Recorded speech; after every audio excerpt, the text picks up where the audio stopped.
A hypocrite is defined as a person who acts in contradiction to his or her stated beliefs or feelings. A hypocrite is a person we all hate. A hypocrite is a person we all know. There are plenty of people that circulate the environment that preach one thing and do the other. However, there is an entire population of hypocrites that no one really knows, understands, or sees for their true colors.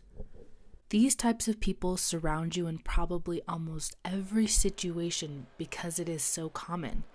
They do the same actions that you do, and yet they get aggravated and temperamental when you do those things. However, their hypocrisy is something in their human nature in which they can't control. These people have a thing called misophonia.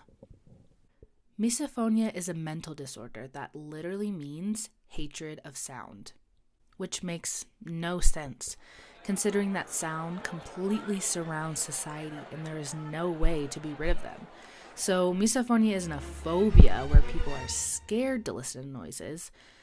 It's a hardwiring in the brain where certain trigger sounds cause a negative reaction of rage, anger, and frustration. Things like chewing, slurping, swallowing, coughing, breathing, grunting, chopping, tapping, clinking, clacking, and pretty much any other normal noise made by a human pisses them off. But it's not your fault. It's not their fault. It's nobody's fault. But there's a feeling of guilt. Why should a person with this ridiculous mental disorder ask a person next to them to stop eating their popcorn because they can't focus on the movie? Or ask their mom to stop cutting carrots on the cutting board even though she's slaving away to cook a meal for you? Or wanting someone to stop breathing because you want to punch them in the face because of it? We all eat, breathe, chop, cough, so how can we live in a society that just doesn't understand? We leave. We sit by ourselves in isolation where the only thing we can hear is blasting music coming from our headphones. We drown out the world around us, including the thoughts inside of our head.